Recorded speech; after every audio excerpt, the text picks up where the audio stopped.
Hello, good evening, everyone. We would like to welcome you to this documentary discussion titled Femicide, One Case, Many Struggles by the Argentinian Mara Avila, who is also joining us here. I would like to thank our guests for accepting our invitation, and also to Mara that kindly accepting to release her film so we can see it until tomorrow, Saturday. So why we decided to do this topic about femicide? Why we think it's relevant? In recent years, this phenomenon of femicide has captured the attention of the society, the states, and also the media. Of course, the pandemic has made this situation worse.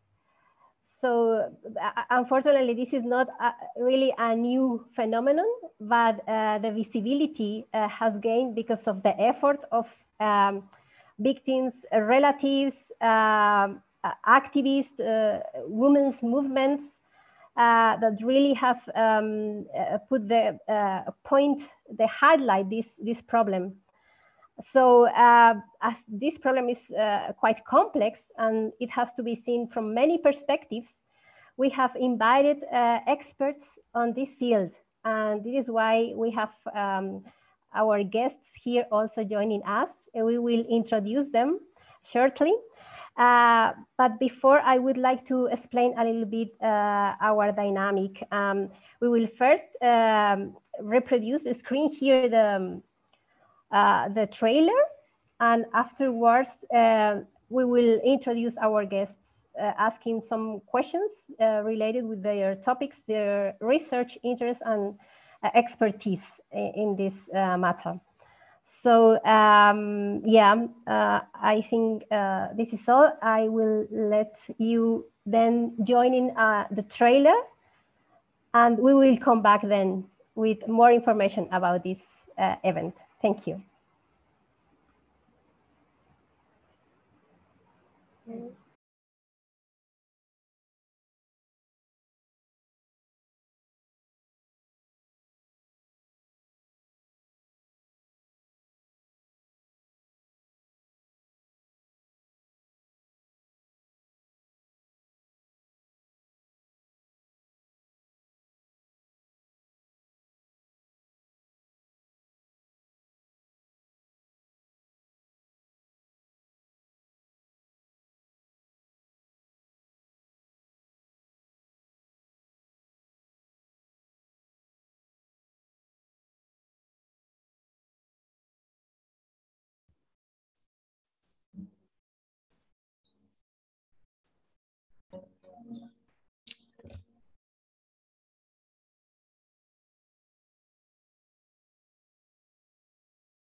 Yeah, we have some inconvenience here, but we are trying to solve this.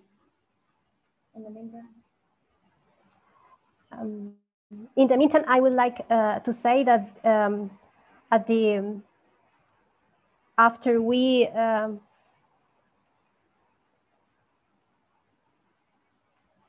yes, I think it's okay if we restart without subtitles. Thank you.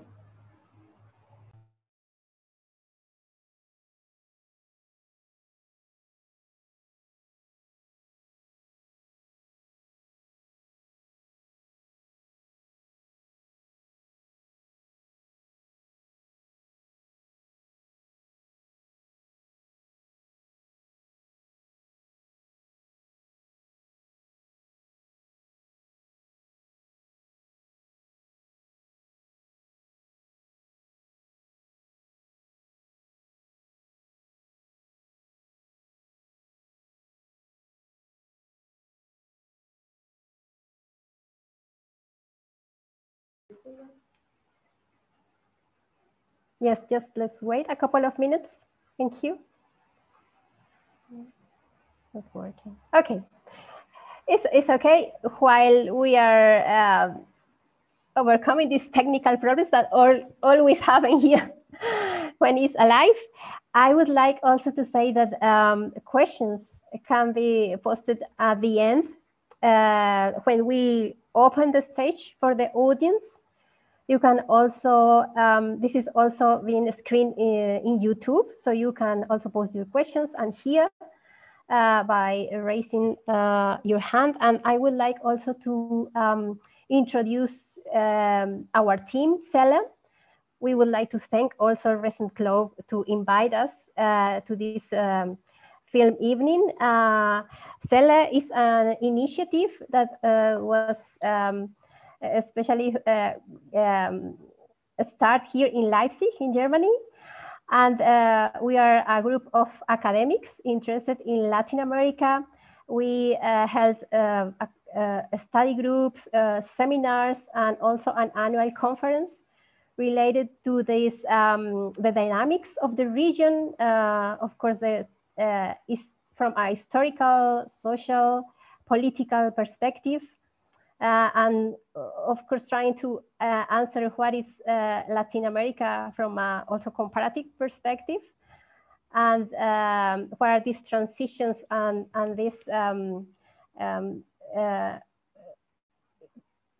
transitions and transformations that have faced the region.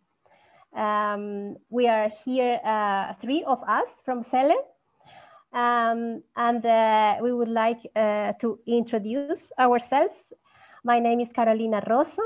I'm from Colombia, and I'm also I am a PhD candidate of the Global and Area Studies Institute here in Leipzig.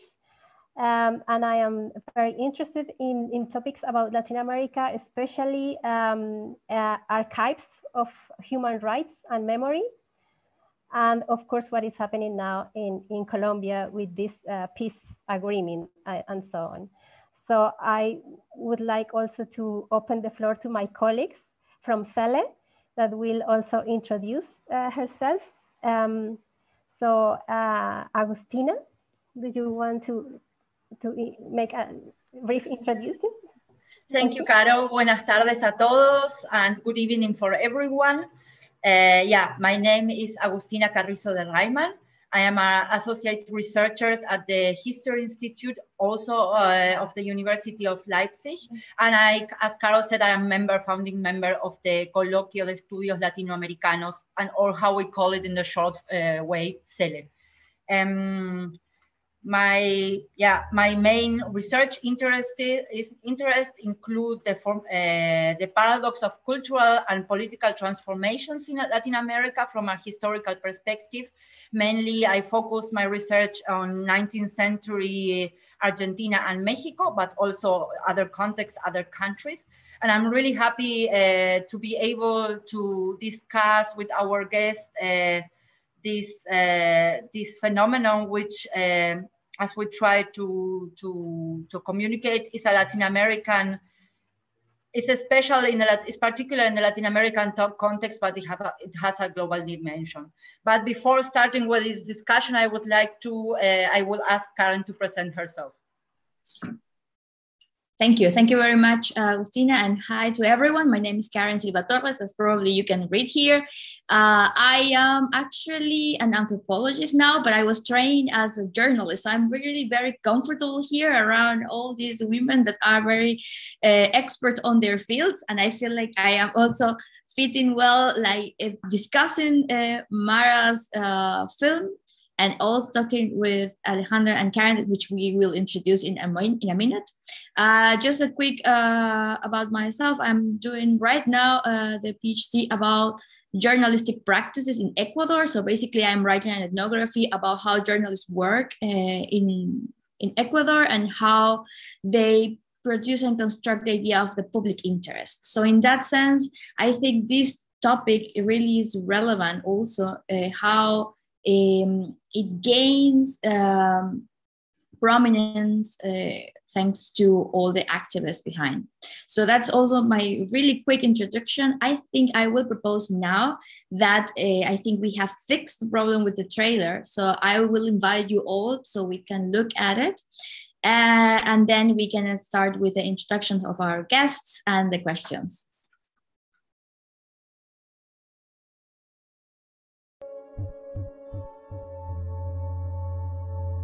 Porque pueden decir cualquier cosa de mi mamá asesinada, mostrar cualquier barbaridad. Debo tener un derecho a réplica. Soy Mara, una porteña de clase media que decidió hacer un documental sobre el femicidio de su mamá, María Elena Gomez, Miss Mariela, que fue asesinada en Buenos Aires el 19 de julio de 2005.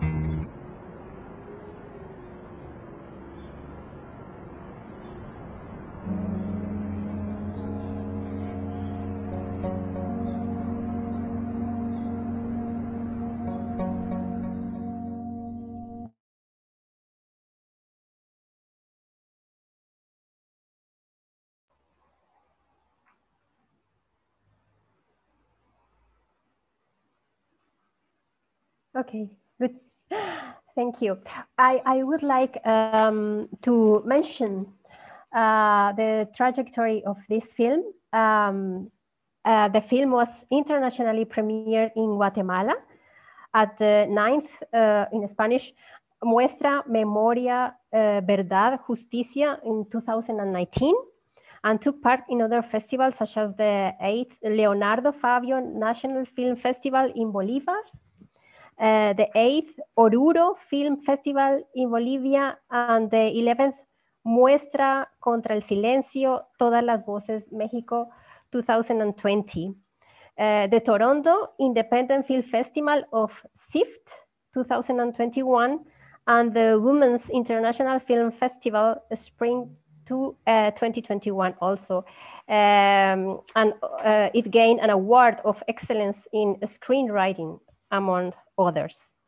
So with this brief introduction of this film trajectory, I would like to give the floor to Agustina, who is going to introduce the producer of this film, Mara Avila. So Agustina, you can continue now.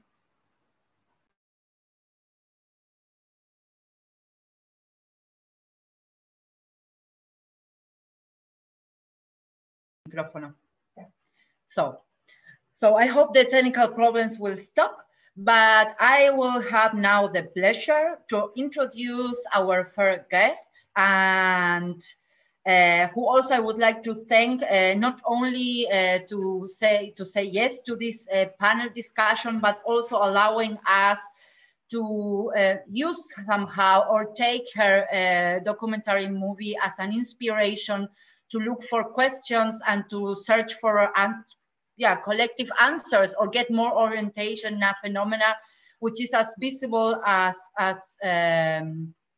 urgent, as I said before, in Latin America particularly, but also in other parts of the world.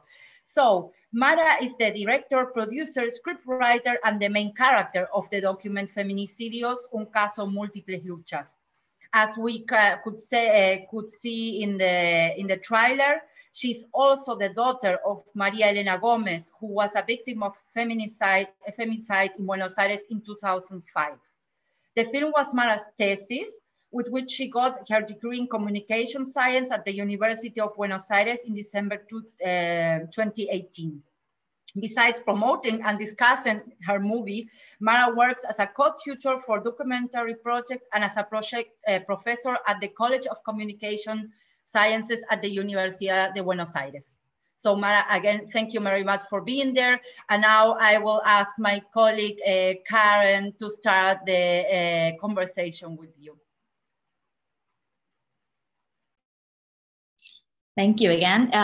Well, I actually want to start with one question directly about the film, and I want to invite everyone who has the chance to check it out. You can see the link in all the websites, Recent Globe, or also Colloquio website. And Mara has been kind enough, as we already said, to release it, to make it available for us until tomorrow, if I am correct.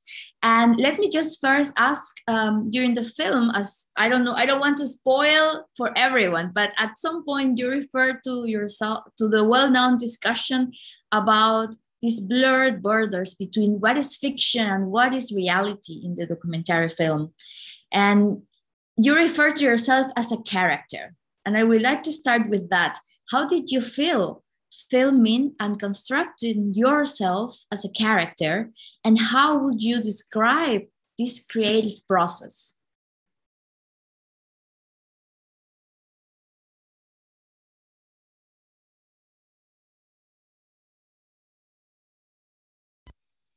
Well, sorry. Trying to unmute myself. Well, first of all, thanks everyone for the invitation. I'm very pleased to be here.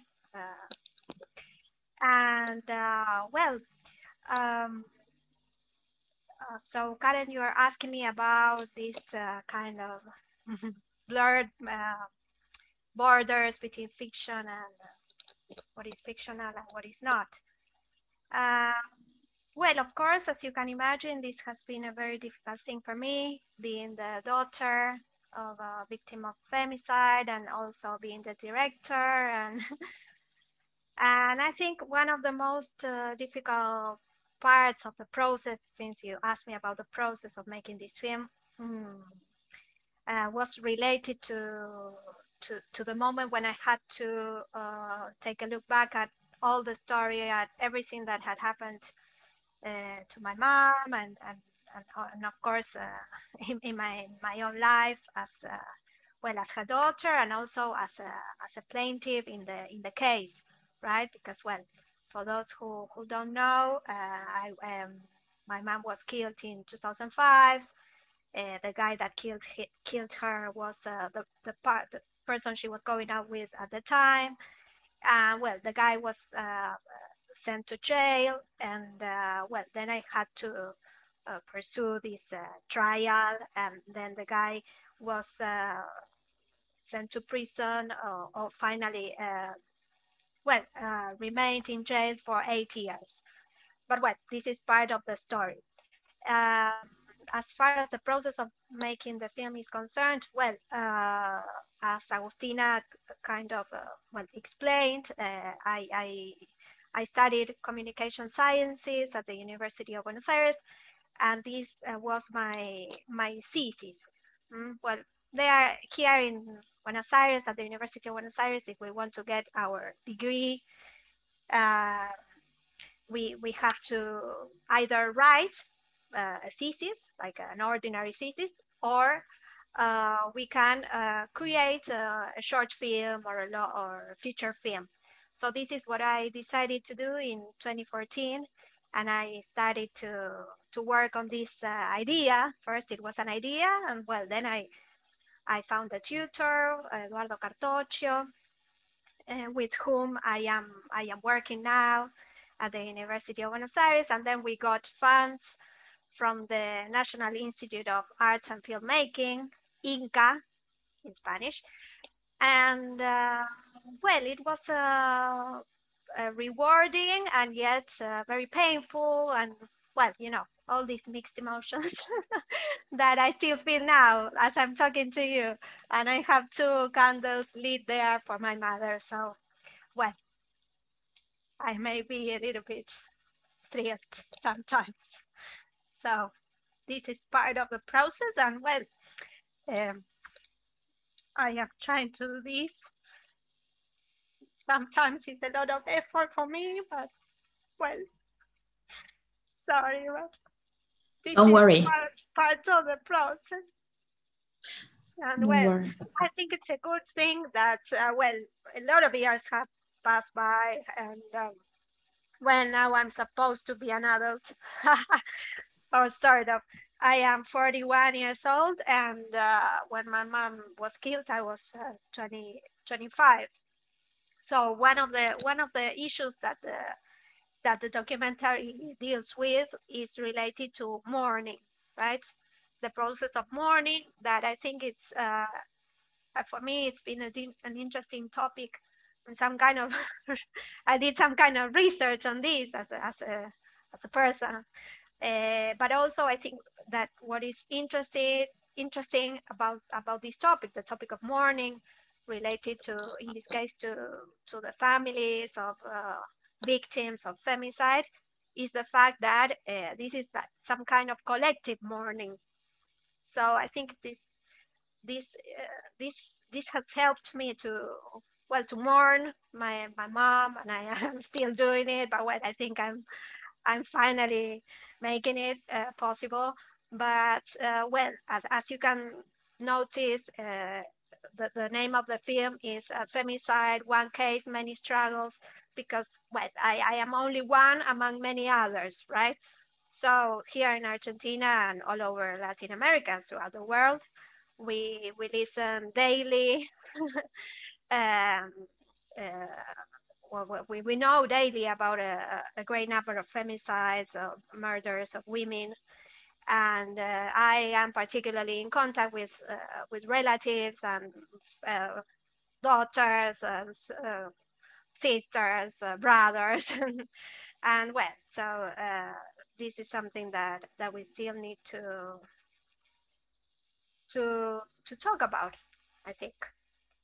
I don't know if I have answered your question. Totally. I think I think I speak for all of us when I say that thank you, because sharing the story not only bring awareness, but I think, like you said, it's part of a collective mourning that we all do. And although we are far, I think we all can relate, because in Latin America, this is the problem, that we can all think about some episode that from our lives or from someone that we know that has experienced any kinds of violence or abuse. And that's, thank you, actually. And I really cannot recommend more to everyone who's looking that they look at the film, at your film, because I think you convey really interestingly this process that you say, from going to from the private to this public debate, right? I mean, from bringing such a painful experience and moment of your life to bring it to the public debate. I must imagine that there has been this has been a very difficult process for you. And I think this kind of brings me to my next question, because in some moment, I think this is one of the parts that I really enjoyed. I want to share it with everyone. When you recreate also through this sketch about the trial, and you use this resource of placing everyone in the trial, but also naming everyone. And this was your goal, to regain the word for this and pass to this idea of these passion crimes that we say in Spanish, crímenes pasionales, to the actual concept or the notion of femicide. And I have to say, let me share it with you. When I was seeing this, I saw you writing the place of this person and of this guy, and I was kind of expecting, write murderer, right, or asesino in Spanish, but you really wrote femicida, and this is when it hit me, like we have to change these words. And I wanted to ask you, what comes next, because you are also an activist. And from this perspective, what would you say is the next step after this reappropriation for the collective movement, for women's movement? What is the next step once we think, or if actually femicide is being familiar, right? Is it first probably being familiar? Is it we are gaining this battle? And if so, if it is being used more, what comes next after this reappropriation of language?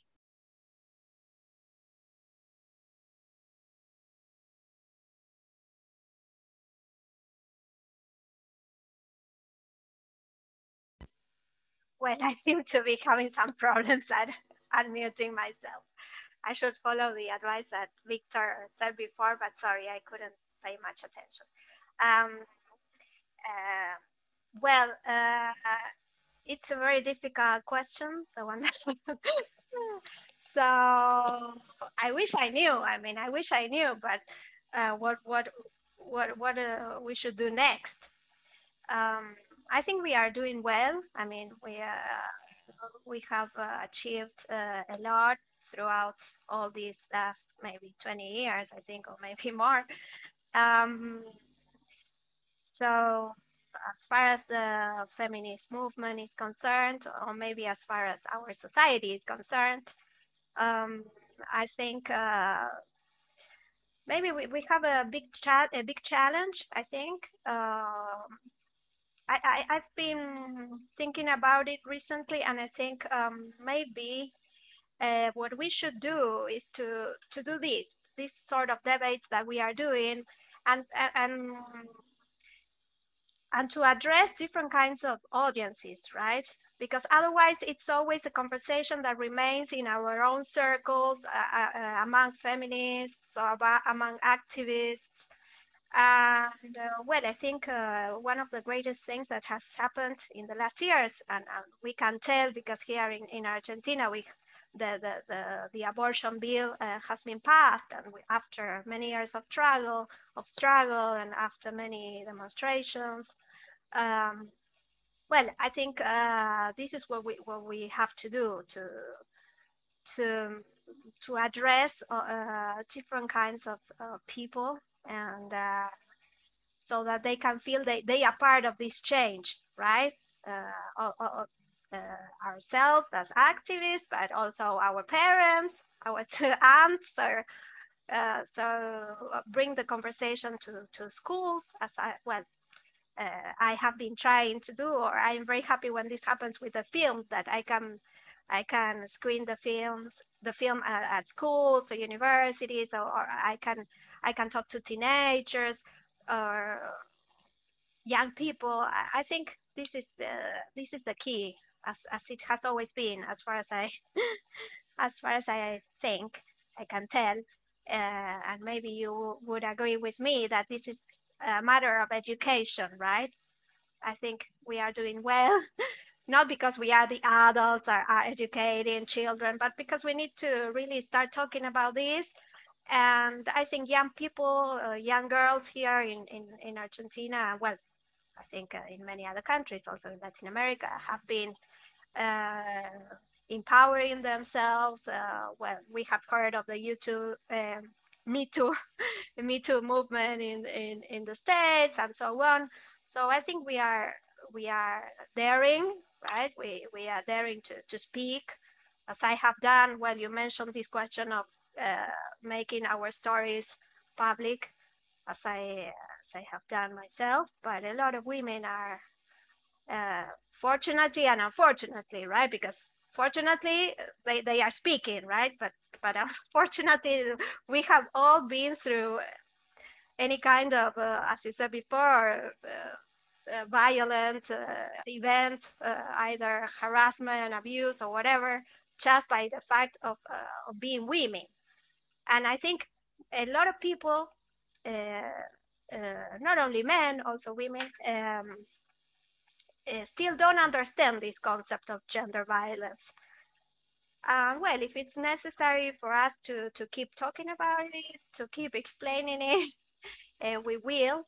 But not only explaining it, because otherwise it feels like we are always telling them, guys, what they should do. And I think, well, they need to get involved, right? I see a couple of guys here. And I think they are not as bad as they may seem. They have the possibility to make a change, and they have a possibility to, well, to make this society a better one eventually. So, well, I think it's a matter of education in the end, and of getting involved also. But not only through activism, or maybe we can think about what activism is, because maybe if I go to meeting, I meet my family, I have lunch, and maybe I easily talk about my experience, and they listen to me, and they get involved, and they ask me questions. Well, maybe that is some kind of activism. So maybe we could start by doing that. So well, I don't know. I'm not very coherent in my way of speaking. I think it totally made sense. And I just want to remind everyone that we will have after this kind of small dialogues, open questions. We have the YouTube chat where I see that there are some comments already, and you can all post your questions to all of our guests. I think I will leave my other question for the open forum, if that's okay, and also because of time. But really, thank you, Mara, and please just hold those thoughts, because I have a couple of more questions for you, but I will continue with the script for this reunion or this dialogue. And it is my duty now to present Alejandra Castillo.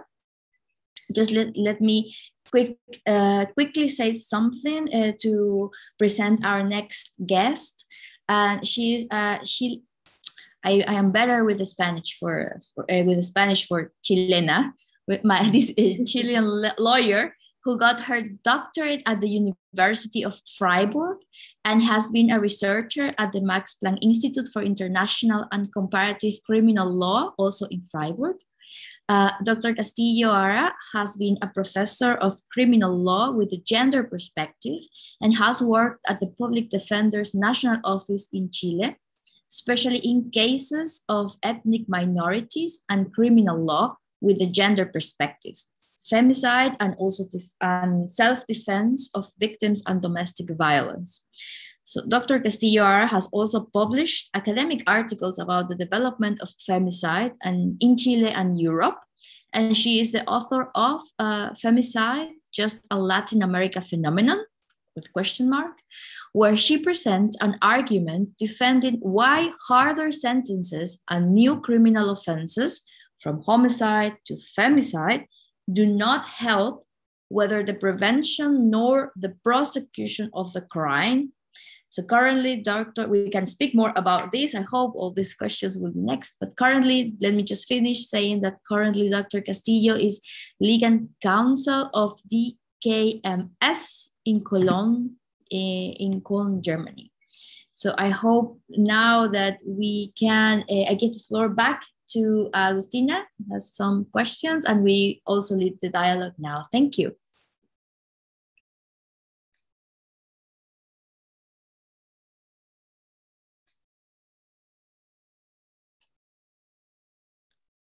Hi, sorry, should I speak? Sorry, Alejandra, okay. Thank you, Karen. No, the problem is we are having a problem with the muting and so on. We have to wait for the host to give us the words, to give us the room. Thank you very much, Karen, for introducing Alejandra. And Alejandra, I would like actually to ask you not to explain, but perhaps to say something about a quote of this paper which Karen mentioned, and I will quote now: "Femicide defined as a criminal offense is a Latin American phenomenon. Femicide understood as a gender-specific type of violence is a transversal and global issue." I'm quoting this sentence from your paper because on the one side, it shows the complexity and both the specificity of this phenomenon in different contexts. So I would appreciate if you could comment more on this quote. Thank you. Thanks a lot for the invitation.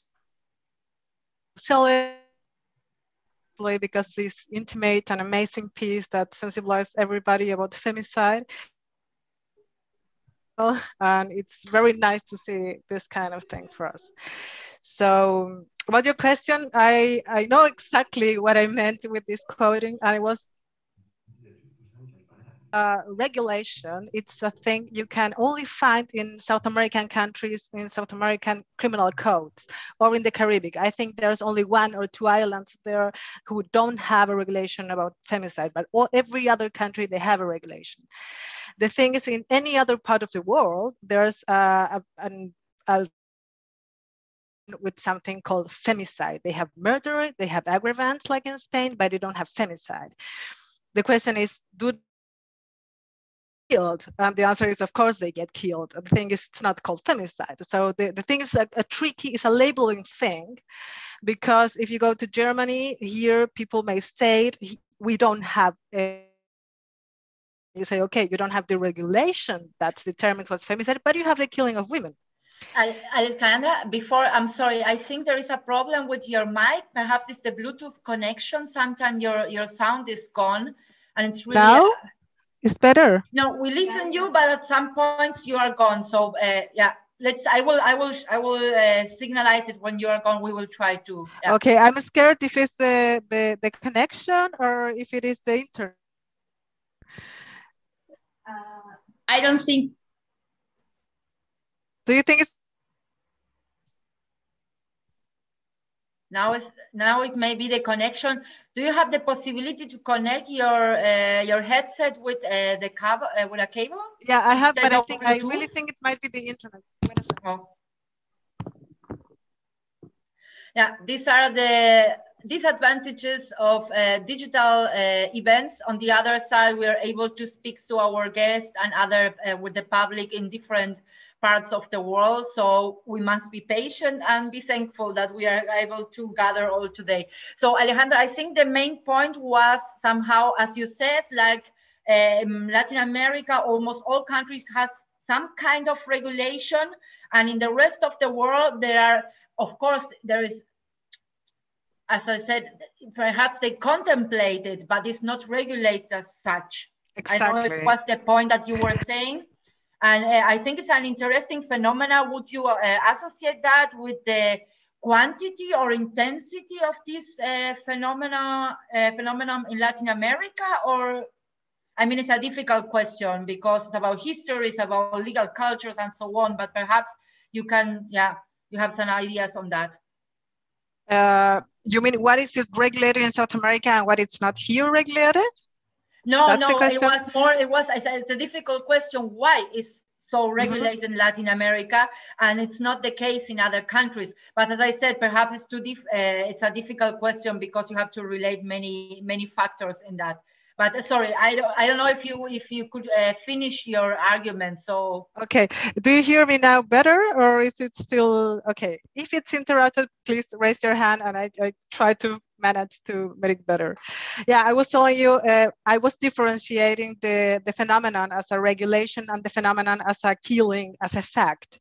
Because what is happening in Europe in general, especially in Germany, I've got two debates where they say we don't have femicide, the same as we don't have machismo here.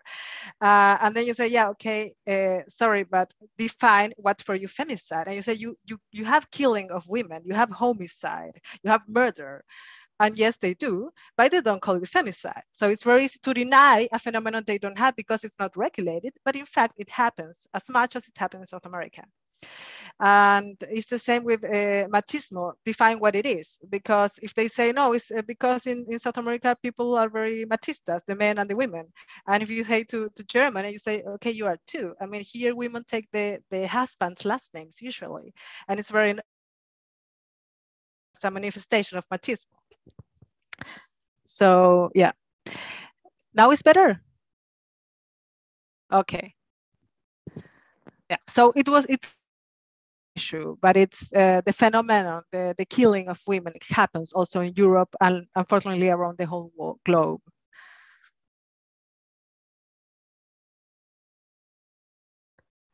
So yeah, that's and I think it's important at this point to, as you said, to distinguish when we are talking about the legal context or the process of typification and the fact that you don't have this special laws directed to fight against or to condemn femicide. It does not mean that you don't have the problem as a society. at some point cultural and political problems. But in your paper, you also, or is a main argument of yourself, is that although this specific kind of homicide or gender-related violence has been criminalized or has been as part of the criminalized is the term. Criminalized, sorry, thank you.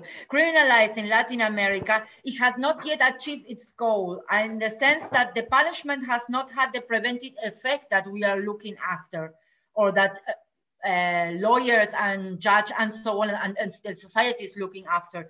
So what could be a reason, or what do you think it would be another approach which could be useful in order to stop this gender-related violence?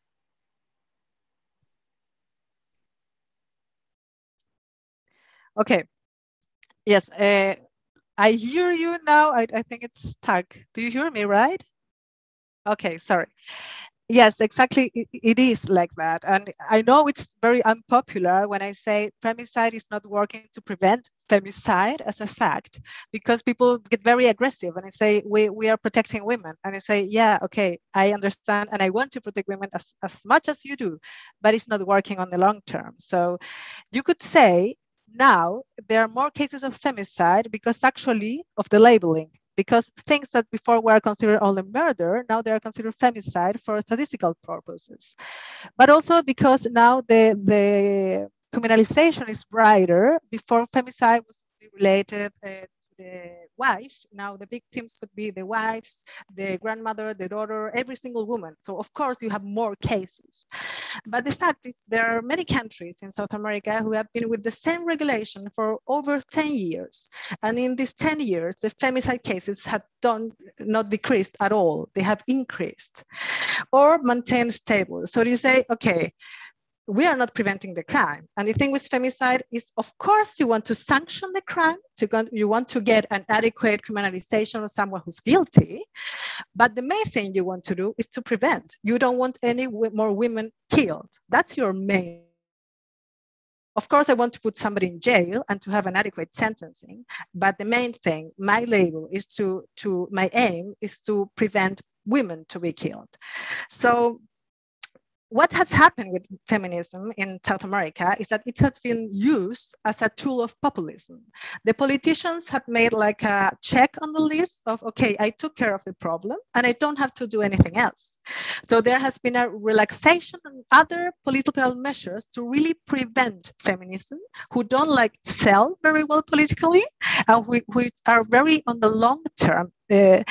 And that's what I think is very dangerous about femicide, because feminist groups, which are amazing because I put it on the radar, but they didn't think about how to put it. I mean, the whole circle of violence. It's not enough to put it on the criminal code because it doesn't have a preventive effect. The of femicide doesn't make a math calculations. Okay, before I used to get 5 years, now I get 10, so I'm not going to kill. It's not that way, because it's a hate crime. It has another motivation. So you have to prevent in another way. And that's where we are failing right now. And to your question, what could we do? My answer is also what Mara very well said at some point, is education. As long as we don't have gender neutral education from kindergarten, you are not going to come forward with gender violence in our society. The same happens, for instance, with education on the administration. As long as you have a policeman who doesn't believe a woman who's suffering of gender violence when she goes to report the police, you don't go further. It doesn't matter how high the criminalization of the offenses. You could have death penalty, and the cases are not going to decrease. So that's where I think the focus is completely lost. And when you say you have to put the emphasis on other things, I mean, on resocialization, education, reintegration of the people, interim measures for the women, you don't have enough cops to avoid domestic violence. I mean, it would be amazing if we had the resources to put one cop in every single house where a woman has reported a case of domestic violence, but it's just not possible because there are too many. So even you want to repress it, it's not possible. It's not factual possible. So, and that's why people always try to illustrate in a case like, you don't have to tell your daughter not to wear such a short skirt because she can get raped. You have to teach your son not to rape women.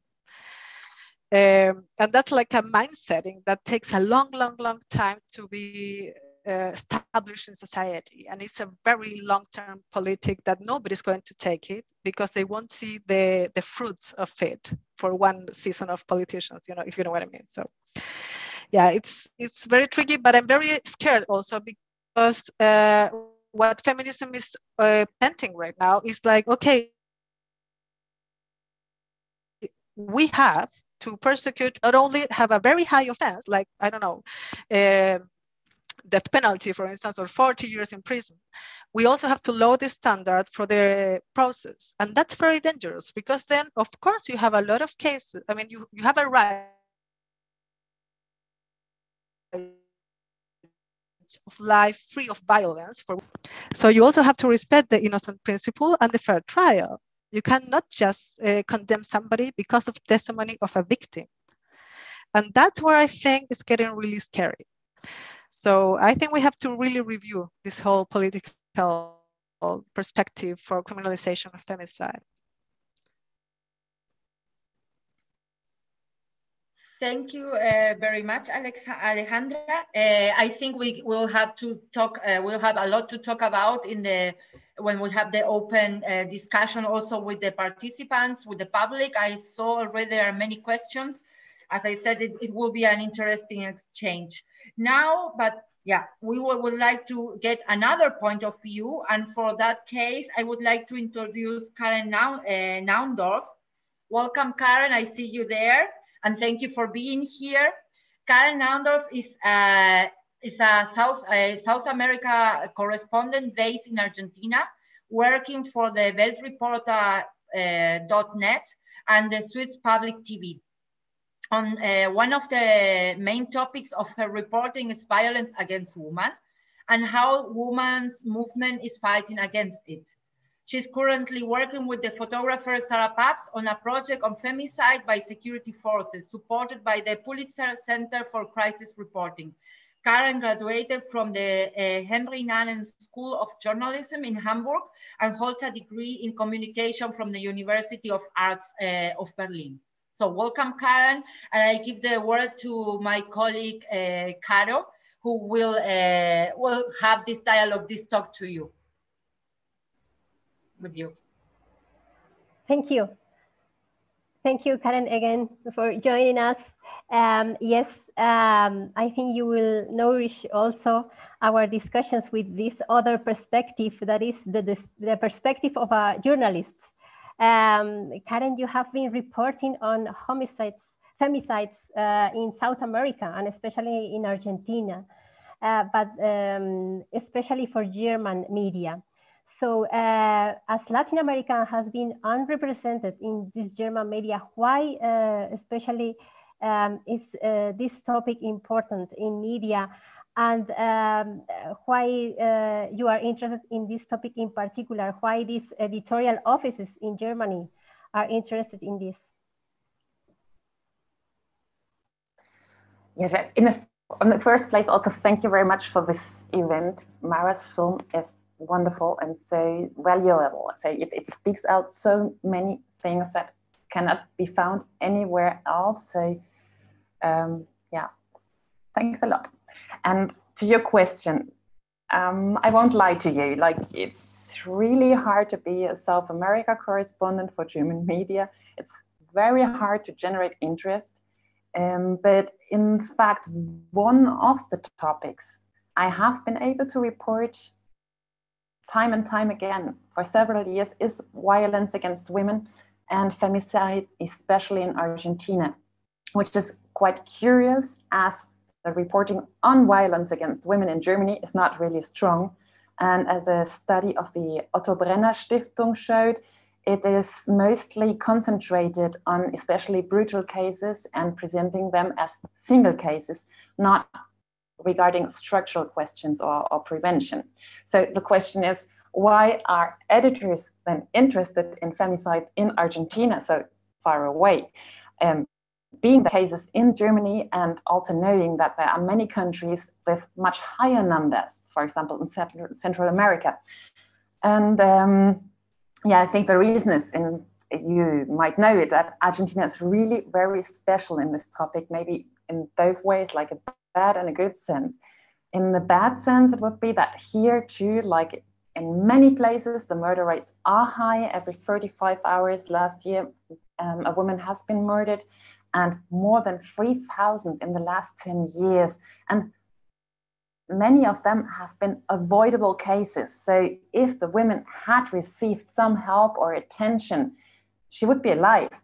And this gives us as journalists the possibility to talk about structural problems, like maybe not just structures, but also other things like few women's shelters, or some of the existing shelters have very strong rules, like the women have to leave after 3 months. So the maximum stay is too short for perhaps a mother with kids, moving out and not having an income.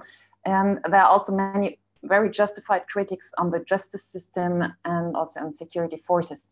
But when I report from Argentina, the reason why an editor in Germany gives us the space, I say us because we usually work as a team, so maybe photographers or camerawomen, it's usually different because there is a big respect for the powerful women's movement that has already achieved a lot. And Mara has already mentioned it. For example, abortion is now legal. And to reach this in a very Catholic and also conservative country is something really special. So the intention is not like to point the finger on Argentina, oh, how bad is the situation there? I think it's more like a position of respect on what has been reached. And I always like also to emphasize that the women's movement here was already very active and strong before Me Too, and that it is building on long tradition on social and human rights movements. And perhaps some examples of what has been changed or reached in the last years. It's not only the abortion law, it's also La Ley Brisa. There's a law that provides an orphan's pension for the children of murdered women, even though the father obviously is still alive if he's the assassin, but he's in jail, and then the kids have the chance. It's difficult to get it sometimes, but at least there is a law. Or there's the law Micaela, which foresees a mandatory gender training for all civil servants in police, justice, and even the president, Alberto Fernandez, he had to go through this training when he took office in December 2019. And the Ley Micaela is named after a girl who has been murdered, and it's one of the many murders that really could have been avoided so easily, because I was a policeman who just didn't feel like receiving a report on a Friday afternoon. And so he sent a father who wanted to denounce a violent man. He sent him away and said, oh, come back on Monday. And then on Saturday, Micaela was murdered. And so, yeah, it's like there are many things happening here in the good and in the bad sense. And but I think generally when we report in Germany, in many cases we have to do the chance to have a look at changes and also especially have a closer look at the resistance against violence.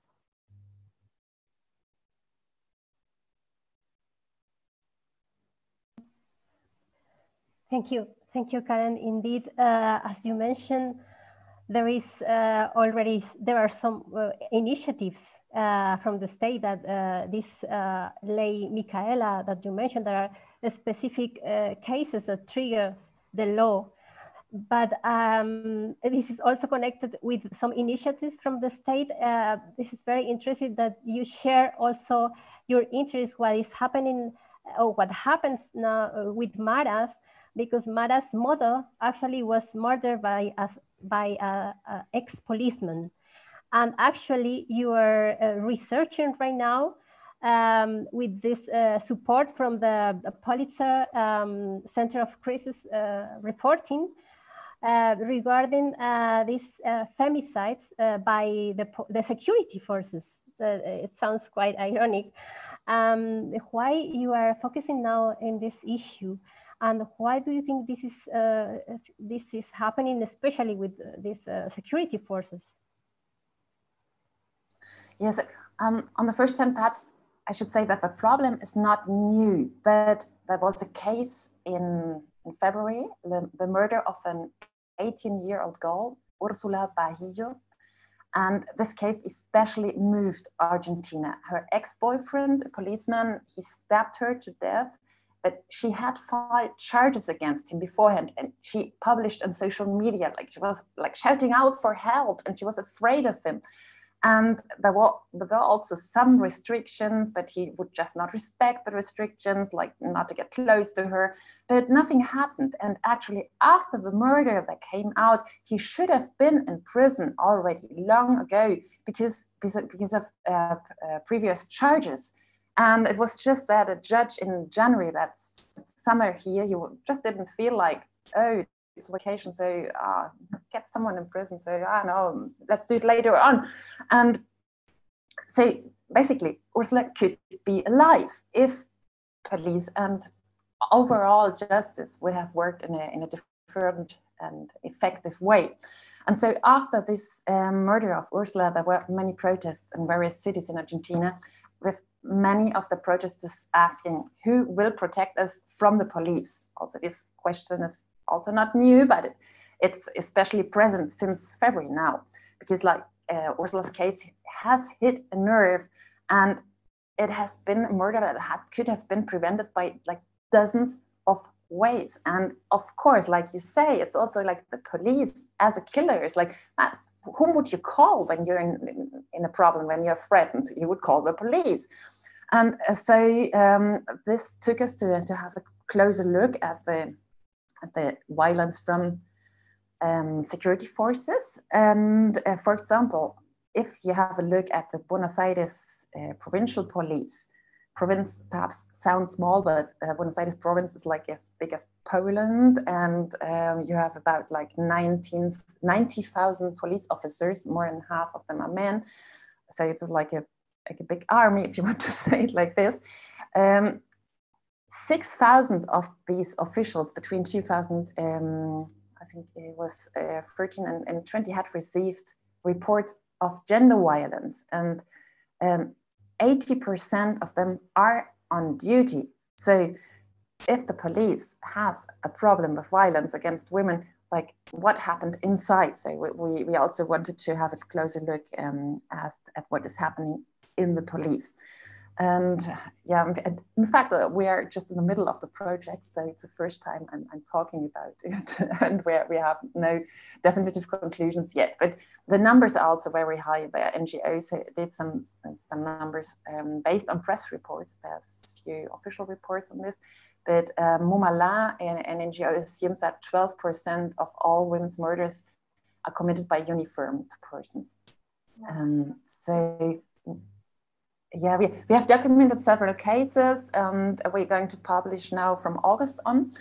And the sad thing is that you heard here, for example, a lawyer in Córdoba province, she says that army gender officers work more to protect the denounced soldier than the victims. And also the CELLE, Centro de Estudios Legales Sociales here in Buenos Aires, talks like a police family as a closed, hermetic environment. Of course, they are at the place where murder happens, they are first there, they can also change things. So there are many of problems, but there are also some people who really want to change something. So we went to gender trainings, and there's now the police of Buenos Aires province is now starting to work with police officers who have been reported for violence against women before. So of course, we don't know what is coming out of all this, but there are really engaged people trying to change something. Yes, indeed. under this reality, at least people is gaining and raising the voice and changing, let's say, the structures of justice, and yeah, that influence specific cases that you mentioned already. So because of time, and I hope all other questions that we have here will be developed during the rest of the session here. I have seen here a question in the chat, so I will like to invite our audience to make comments or questions in our chat. There is one here already. I want to invite our guests to see it, and maybe if one wants to answer this question that is here in Spanish. ¿Cuál es el impacto de este diagnóstico de época en relación al siglo pasado, donde la lucha era reivindicar los derechos civiles?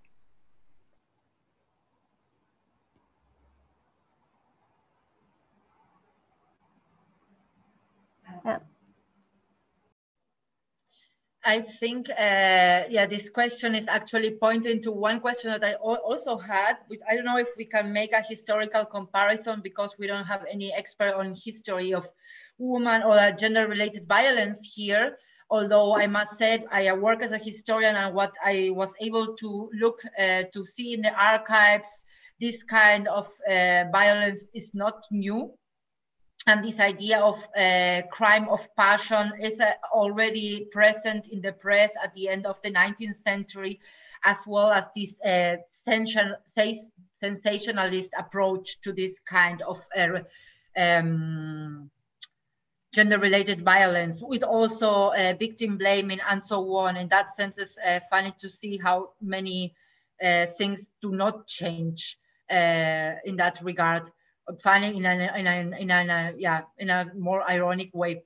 But I think the question could also open to the present. In that sense, is the problem femicide is a problem of women, is a social problem? Yeah, but how does it relate to civil rights? Of course, you say women are part of society, but why would you have to look extra for that? And that's a question I would like to also to ask Alejandra. How does, for instance, the femicide crime as a crime differentiates from other kind of crimes or violent crimes who are directed to a special kind of victim? Are we thinking in the femicide, is the woman a special kind of victim, or is the violence being characterized as a specific kind of violence? I don't know if you understand the difference. And with this question, I think we can relate why do we need to have a word for this kind of violence? Okay, I actually think it's both a differentiated victim and a different kind of violence. You have both, but anyway, gender-related hate crime. I would like to make, like, maybe it's okay. Do you hear me? No? Now? Better? It's my internet. I already know. It's not proper to call it a passionate crime. It's more of a hate crime, because passionate crime suggests that the person is actually out of his mind at that moment. Crime is it's like you have you have how do you say, a motivation to kill a group of persons, in this case women, in some cases African Americans, I don't know, some cultural minorities and everything. And in case of the femicide, in my opinion, because I think both sides of the crime, I have defended women who kill their husbands, and I also had to defend men who kill their women. You have to understand also that this is a very determined cultural crime. And that's why I think that the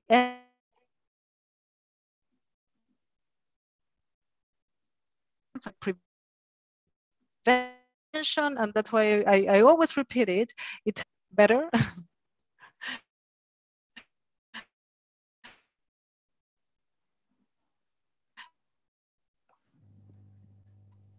No.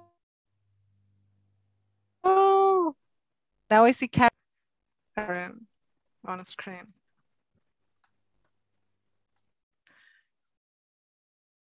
Alejandra, now I see you. Do you live? Can you hear me? Yeah, I hear you. I just got to see Karen, but yeah, I couldn't see you. I don't know who had the problem. Yeah, I got. I think that your sound was lost when you were saying, "Okay, it's a really cultural kind of violence or problem." Yeah, that's where we stopped hearing you, or where we lost you. Okay. Yeah, I think in the case of femicide, as I was saying, is the problem is very cultural based problem. Also, like this honor crime, Ehrenmorde in German, which is men, or not only men, but also families and women who kill in the name of honor, because women defraud the honor of the family, and it's a very cultural condition crime. That's why you also have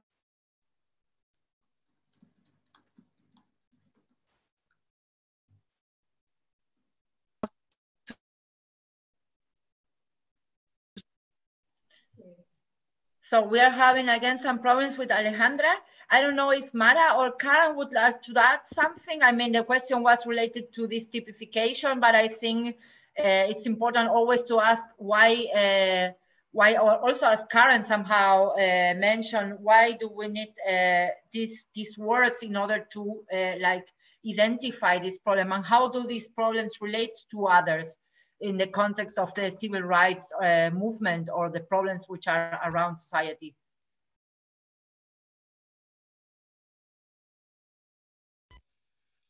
If you want, I can share my experience. Well, you will see something about this in the film. As I told you before, well, the case that we are referring to, that is my mother's, this femicide occurred in 2005. So it's been a long way since then. And in 2012, here in Argentina, there was a change in the criminal code, and then let's say the typification, as you were saying, of femicide for a homicide, right, was implemented. So this is a matter of how justice interprets cases. So, well, on the one hand, we can refer to all the social movements and the feminist movement and everything that is going on in society as the way we have to struggle and so on, and to bring awareness on these issues. And on the other hand, we have the path of justice. So, well, as Alejandra was saying, of course, this is not going to solve much, but well, it's a way of trying to interpret these cases, and well, to say if a man has killed a woman because of, or yes, or maybe even someone from the gay community, right, because of a hate crime, well, it's a good idea, it's a good thing that we can typify this, and that we can understand that there's been some hatred involved in this action, right? So, well, but as we were saying before, this may not solve the problem. As we can see, women are being killed every day or every 40 hours in Argentina, as Mumala, the organization that Karen mentioned before, as Mumala has published. This is an organization that publishes the cases of femicide according to what is published in the media every day. And well, I don't know if I have helped in a way to think about this. Also, I was thinking about a book that was published by Sylvia Schechter, that is a sociologist who helped me in the beginning of the process of making the film. She did some research here in Buenos Aires, and she analyzed the cases of murders, right? Murders in Buenos Aires city, I think from in 2010. I should check, we could Google it. And what she compared, and maybe Alexandra may know better about this, but well, at least here in Buenos Aires, she analyzed the cases in which women had killed their, let's say, partners, and men had killed their partners, that is to say women, and the sentences were harder on women. And they, because sometimes when women defend themselves, and we knew, we have known about this after cases such as Iggy, H-I-G-U-I, Iggy, that was a woman that was attacked in Buenos Aires province. She is a lesbian, and she was being harassed every day, and well, maybe not every day, but there were like 9 men who harassed her. And well, of course, she tried to defend herself. She was being attacked by these people, sexually attacked by these people, and she defended herself. So then she was sent to jail. And of course, then we had to ask for Iggy, for Iggy to be freed, because she had been sent to jail. But well, she was defending herself from these guys that were attacking her. So, well, I think these are many aspects of this situation that that relates to justice that we need to pay attention to. We are not going to solve this problem, maybe in justice. We need to take care of this in the education system, right? But well, this is one of the aspects. What we do when a man kills a woman, what do we do? Well, lots of things. Lots of thoughts that could relate to that. Thank you, Mara. I see that Karen here wants also.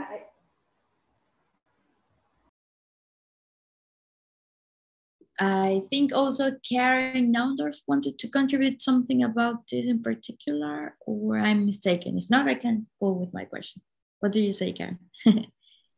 I think it's very interesting what Alejandra and Mara said, and I think that's very complete. Perfect. Then I will ask you then, all 3 of you. I have a question for all 3 of you, and maybe with Karen we can start this one. All of you have mentioned the importance of representation, and also how women are asking for help in various ways and not getting the attention. And one of the ways that I have here already, I think Alejandra mentioned it, or Karen also, about one of these cases where women were almost screaming on social media. And I wanted to ask all 3 of you, what do you think is the role now of these new digital spaces as social media for these particular cases? I am probably also a little bit concerned, like Alejandra, that sometimes it will be more buzz or more noise than actually helping, but also a space for, like someone said, making this visible. So what do you think is the role now? What have you observed? What's happening now in social media with this particular topic? Perhaps I can start with some personal observation. For example, I'm very careful not to expose women that are actually being in a vulnerable position with perhaps someone threatening her. So we would never give her name, say where she lives, not take pictures. But sometimes we have cases where they are not heard. I had a case we reported on in Comodoro Rivadavia in Patagonia, and there was death threats. Her ex-husband had already paid someone to kill her, but nothing happened. Like the police sent her away, and I just didn't take her seriously. And so what she started was like to share her fears in Facebook groups, like this compra-venta, trueque, like everything you had like to buy and sell stuff in Comodoro Rivadavia. And there, of course, what we did was to go there and to take her as a protagonist, because like her way was just, okay, if no one listens to me, so I have to look for maybe social media, maybe media, whatever way I have to shout out what's happening. And I hope it helped a bit that we could report, because also we went to the public offices together with her, and that's when she was received.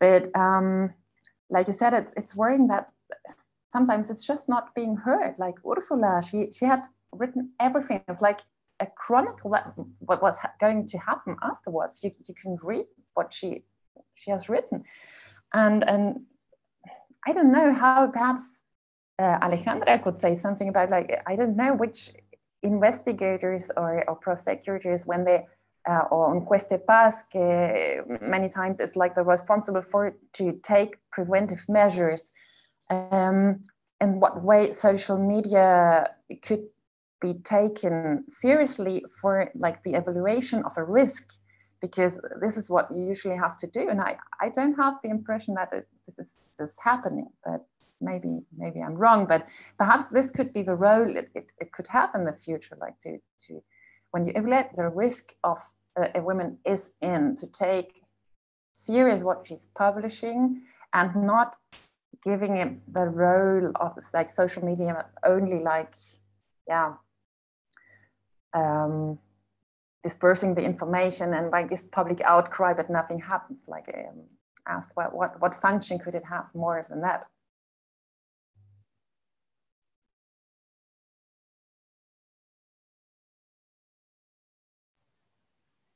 I don't know if Alejandra would like to react. Yes. I made a hotspot with my cell phone, so I hope it's going to be better.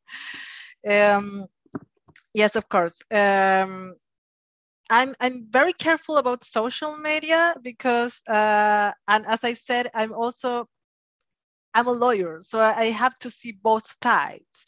I have to see how to defend a woman, and I also have to see some cases where people are just hanged under the public eye because someone says he or she raped me or he hit me, go for him or for her. And what happened is it's not real. What happened, it didn't happen. So we have to be very careful how we manage this like public justice through social media, who can destroy the reputation of somebody. And how are we using that? Do you hear me? Hello? No, please. Again. Oh God. We hear you. Now? You can hear me? Okay, I'm sorry because you disappeared. So I'm very concerned about that because, of course, if you don't get hurt by the police and you have a denial of justice in your hands, you try from every other way to make yourself notice about it. But on the other hand, you have to be very careful about, how do you say, slanderous allegations, injurias of somebody. So I'm but the thing Karen was saying about the police, that happens in South America a lot, because in South America, most of the country, we don't have something that's called police law, Polizeirecht in Germany. And we don't have much control over the police, and we cannot control also the prosecutors. It's like the typical dilemma, who takes care of the one who takes care. Quid custodiet ipsos custodiet in Latin, So this control of those justice actors is so deficient in South America that I think there is where we have to put the emphasis also. And that's when I say it doesn't matter how high the law is, how high the criminal offense is in the death penalty. If you don't point your accent on those policemen, on those prosecutors, on those public defendants who usually re-victimize women, and they get asking questions that are humiliating, that are very I don't know. So you had a very free sex life. So you wanted to be raped, or some kind of questions are still allowed in trial. We have a problem. And there's where we have to fight.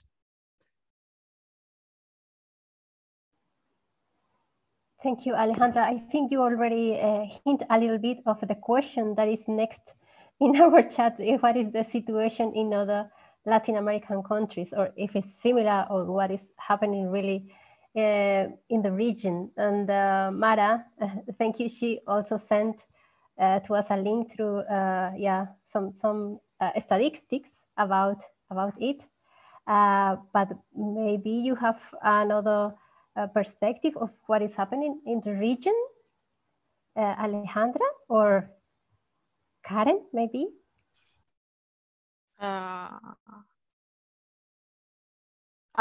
Sorry. Someone is telling me to change something of the gallery so that I can tell you when I talk. Okay. Yeah, now it's better. In the situation, what kind of situation? What is the exactly? I don't understand the question. The situation, if it's the cases of femicide are still very high, or? Yes, I think we were talking about, and especially the cases in Argentina, when there are these special laws, and of course there are other initiatives, movements, and etc. But what is really happening in your legal perspective in other countries in the region? What I know, because I haven't done the research in the last year about it, but I was. I would say that Argentina is the country that has the most like administrative measures. They have this rigorous law who other countries don't have for the victims of femicide. And they have also on the paper more like, how do you say, active, positive actions to tend to gender equality. I would say that in the region, even you have this extreme regulation that's very bright, the cases of femicide are still very high, and you don't get to incorporate the administration of justice. You don't get to sensibilize the prosecutors, the judges, the policemen in order to prevent gender violence and to take seriously women who report crimes. It just doesn't happen. So that's also the case, for instance, in Mexico. Mexico was condemned in 2009 for the case Campo Algodonero because it neglected justice to women in Mexico. They had a very, very, very bright and detailed femicide law, and the cases go up and up and up, and they don't get to decrease the cases because they don't take additional measures. Because as the Karens say, women go to report to the police station and the policemen are sleeping. They're all men. If a woman is a victim of domestic violence, and you have 3 kids and you go to report the case, you don't get to speak freely because you have your 3 kids there, and they don't have a special, like, they're very simple things. They don't have a daily care to take care of the children while you are reporting your case of violence, which is very simple. By those little things, they are not, because they don't have the resources and they don't have the will to do it. It's just like that. They are willing to be countries of the OECD, but they don't want to fight gender violence. That's my opinion, my perception. So I might be completely mistaken, but until my research, it was like that. Thank you. Maybe Karen has also a view from other countries in the region.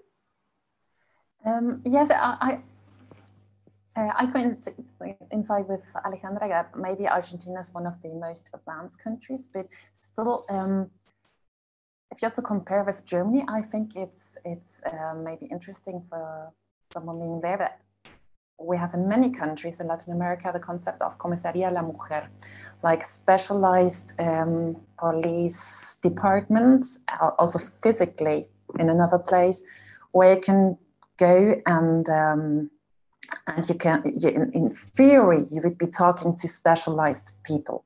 So there would also be the possibility that your kids keep on playing or get up playing at some part, and you would talk without them listening.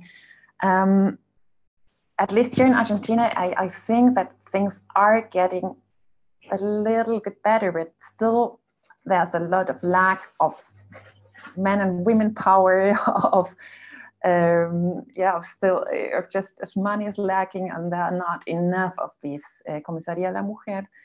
But still, I think it's a very important and good step to have them. But still, I've heard of so many cases where, for example, a woman wants to file charges and then they make her wait 5 hours. So what is she going to tell afterwards when she comes home?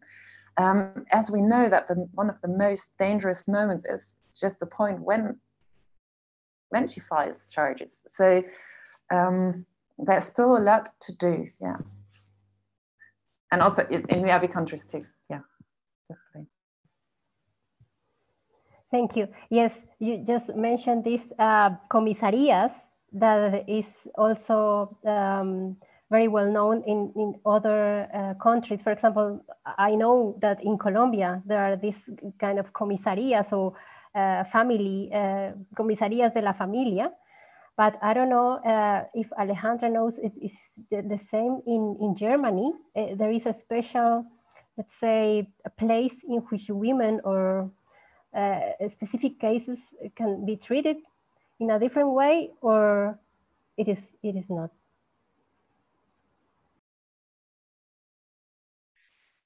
As long as I know, because there was a project, or there was a pilot that was incorporated for a while, but it was like a few years ago. But as long as I'm informed, it's not longer active. It was like ein Versuch, an experimental thing, but it's not happening anymore.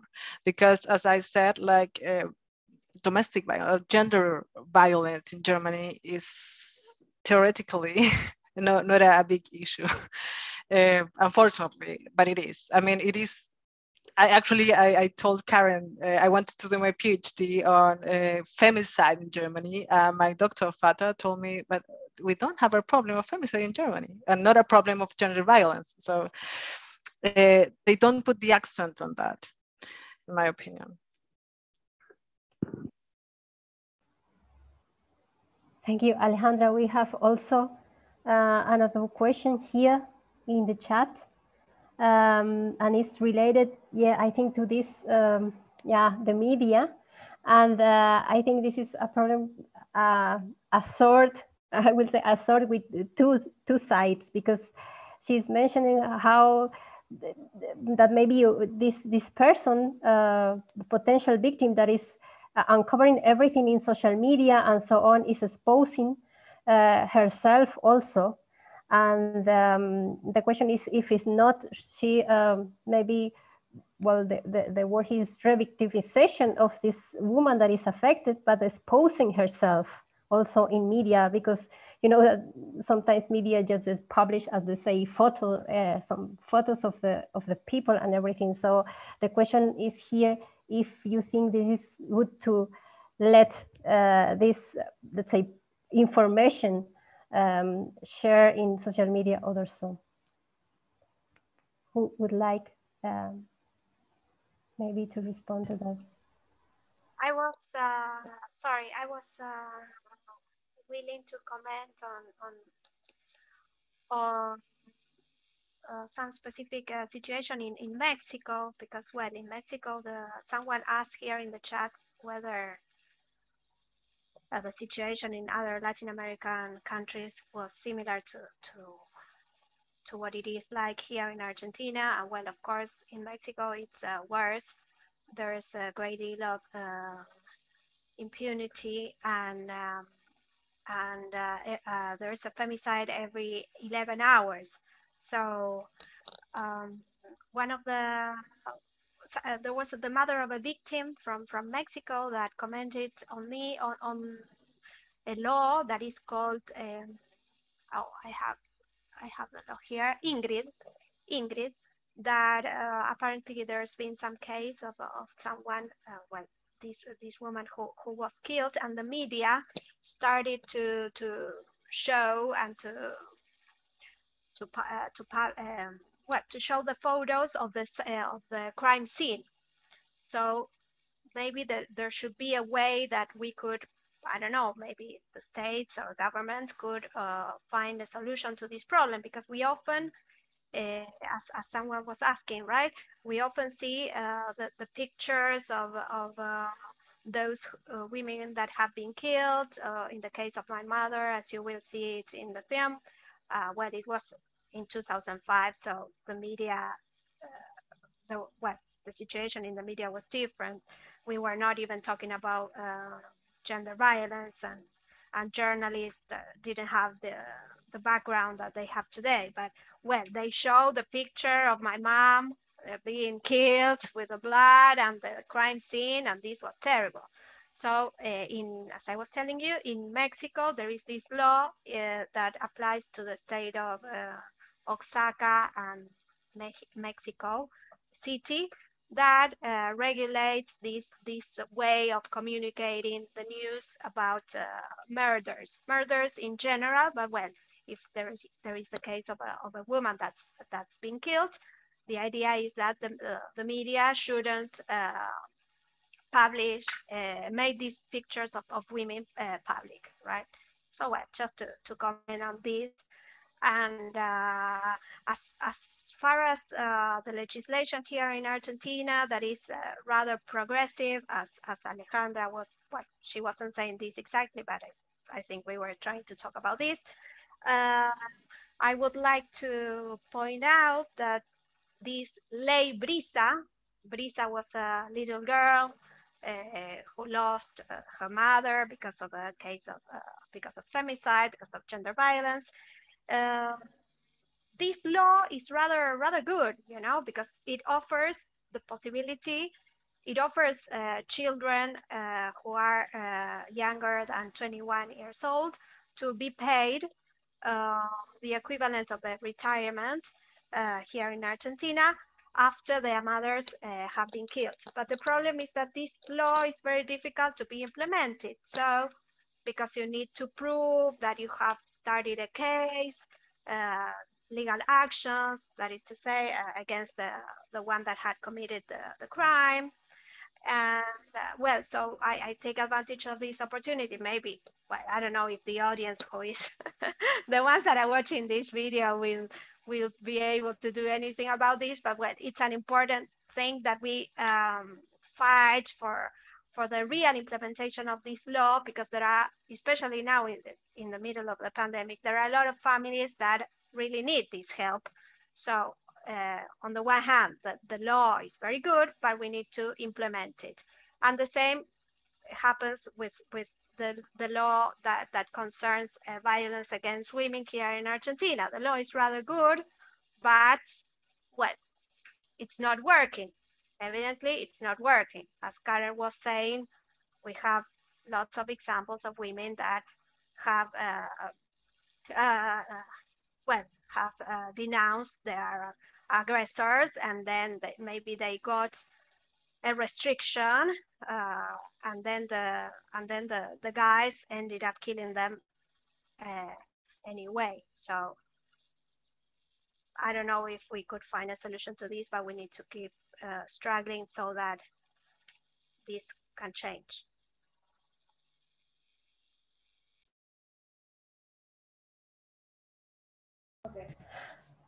Thank you.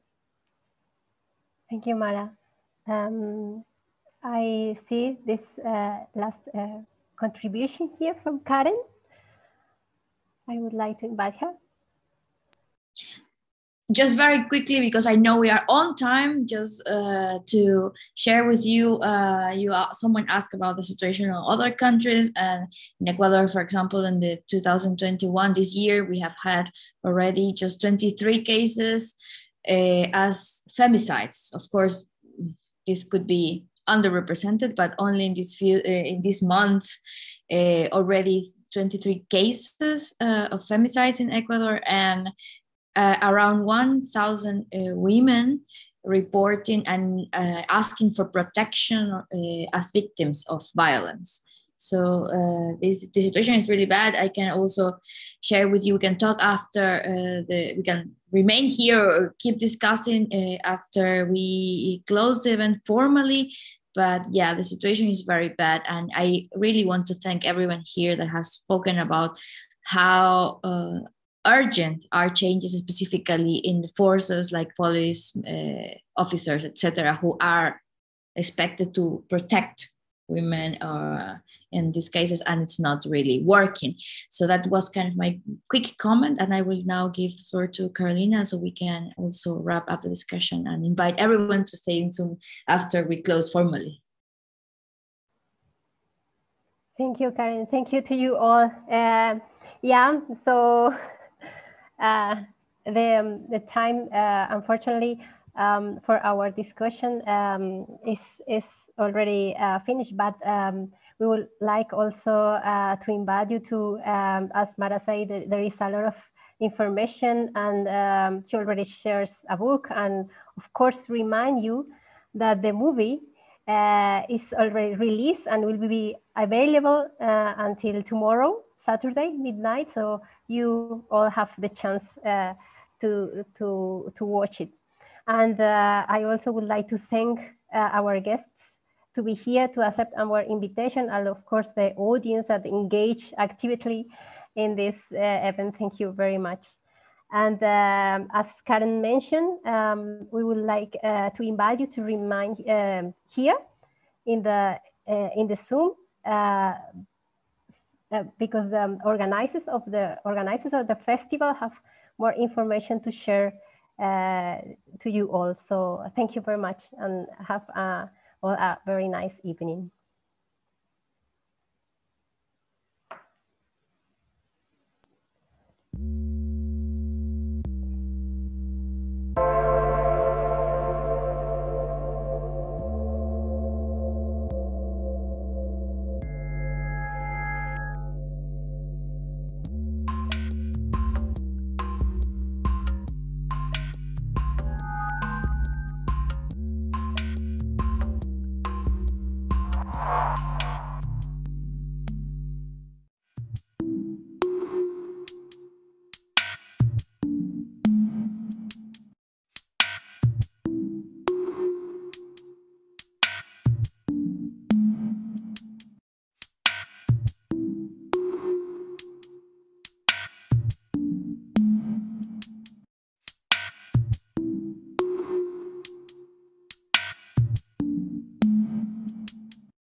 Climate Solidarities is an online youth congress dedicated to strengthening global and ecological border-crossing solidarities. Climate activists, educators, and scientists will offer you 5 events to get productive and creative with people from all over the world.